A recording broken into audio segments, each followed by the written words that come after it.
Bismillahirrahmanirrahim. I am Professor Naveed, Department of Physics, Government Postgraduate College Okada. Today, students, I will teach you the topic work done by a variable force. Dear students, variable force.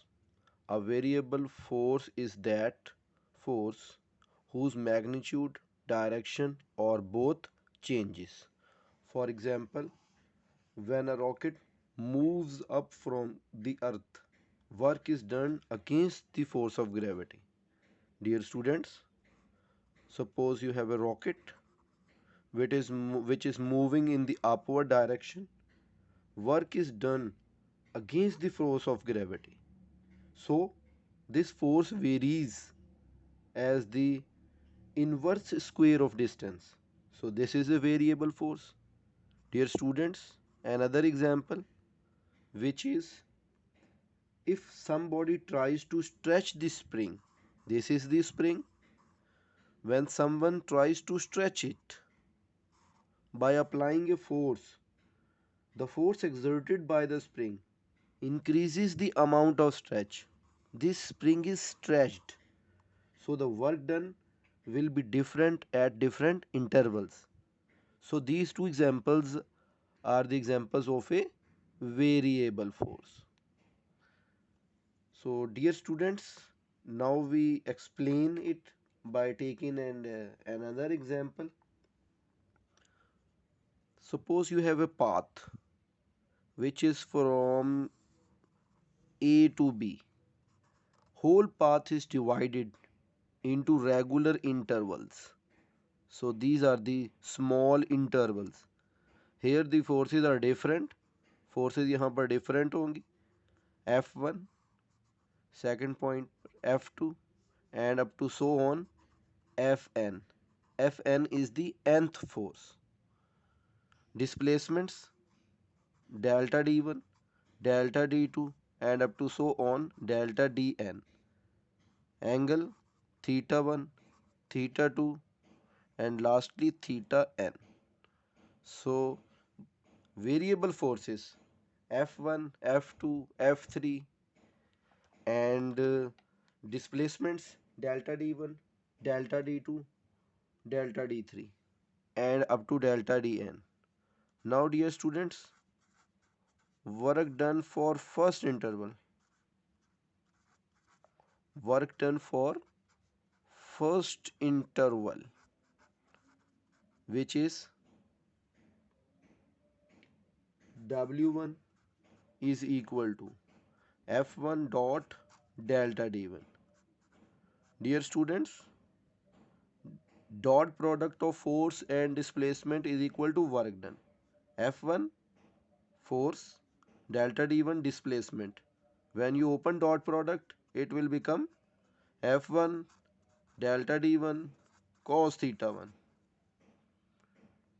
बेटा जब हम dot product को ख़त्म करते हैं तो साथ में cos थीटा शामिल होता है. F1 delta D1 cos theta 1. So we have to make a graph between F cos theta. So हमने इसको ब्रैकेट में कर लिया and delta D1. So W1 is equal to F1 cos theta 1 delta D1. Similarly, work done for second interval. Work done for second interval, which is W2 is equal to F2 cos theta 2 delta D2 and up to so on. Work done for nth interval. Work done for nth interval, which is Wn is equal to Fn cos theta n delta Dn. Dear students, you see that we find work done for first interval, work done for second interval and lastly work done for nth interval.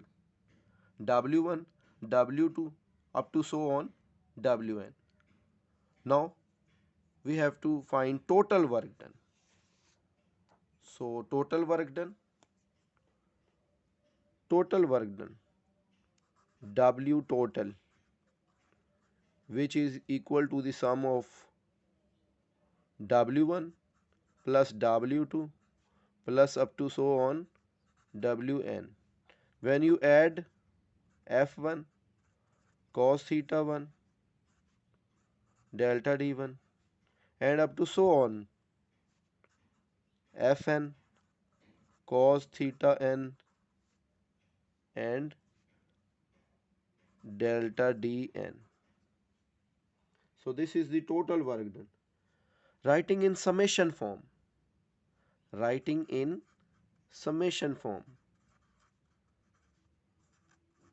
बजाय इसके कि हम एक एक को add करें, हम एक ही टर्म लिखेंगे. This is known as summation form.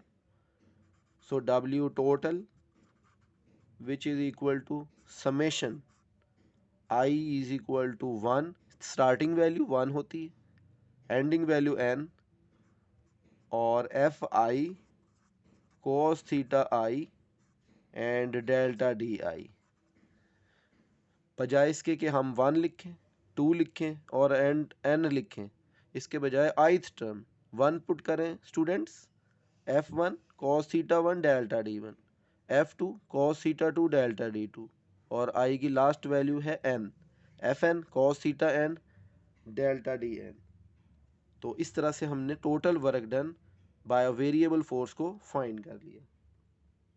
Now work done by graphical method. Work done by graphical method. Dear students, बहुत आसान है, कोई मुश्किल नहीं है इसमें. Graphical method, you have to draw a graph.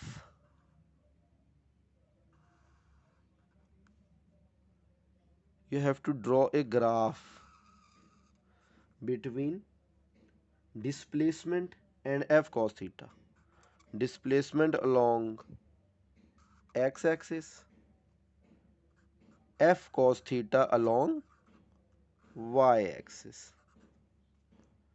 वही कर्व है from A to B. This is the curve from A to B. Now dear students, हम इसको इंटरवल्स में डिवाइड करते हैं. Displacement delta D1, displacement delta D2, and lastly displacement. Whole curve is divided into regular intervals, starting displacement from delta D1 and up to delta Dn. So these are the displacement. First force F1 cos theta 1, F2 second one cos theta 2, and lastly Fn cos theta n. Whole curve is divided. Now the result is the total work done by the variable force between 2 points A and B is equal to the total area under the curve. ये हमने इनको separate कर दिया है.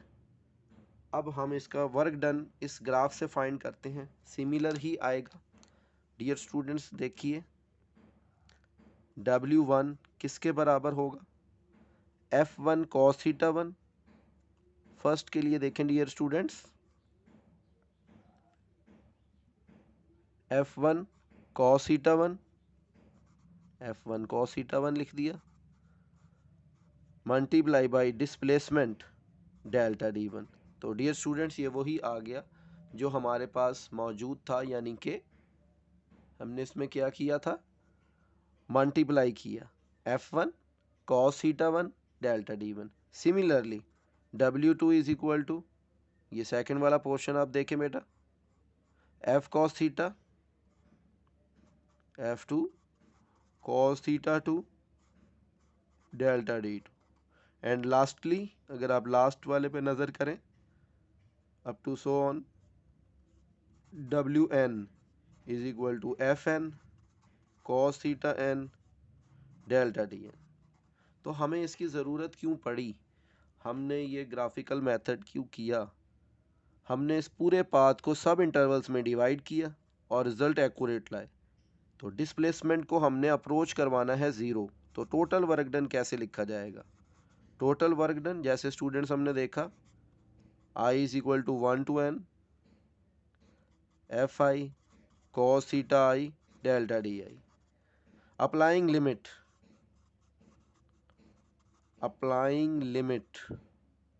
Limit को dear students apply किया, W total which is equal to limit, this is known as limit not limit delta D approaches to zero.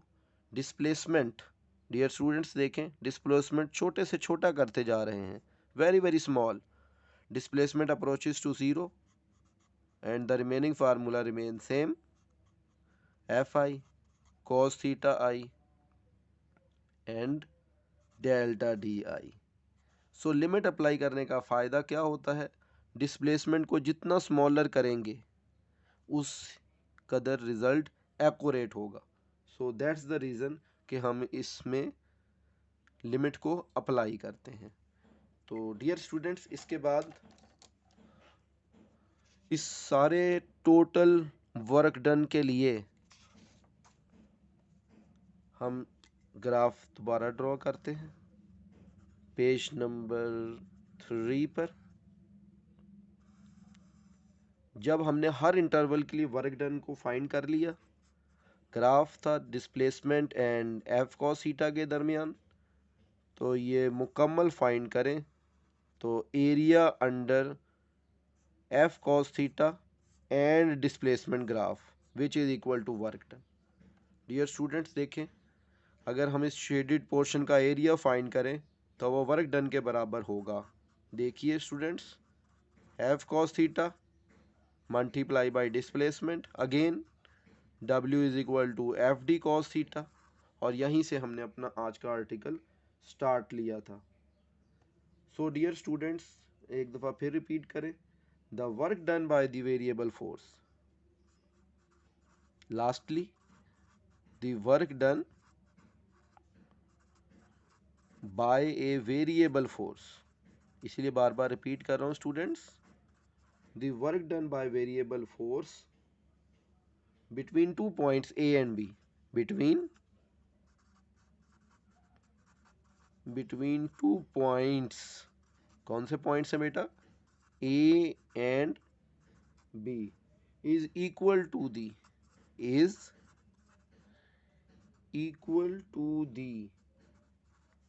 area under the curve of graph,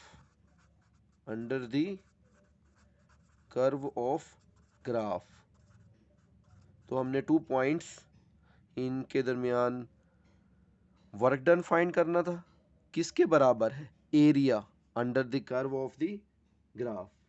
I hope students कि आपको ये work done by a variable force article easily समझ में आ चुका होगा। आप इसको घर पर याद करें और इसको एक दफ़ा ज़रूर लिख कर देखें, तो फिर आपके एग्ज़ामिनेशंस के लिए हेल्पफुल रहेगा। अल्लाह हाफिज़।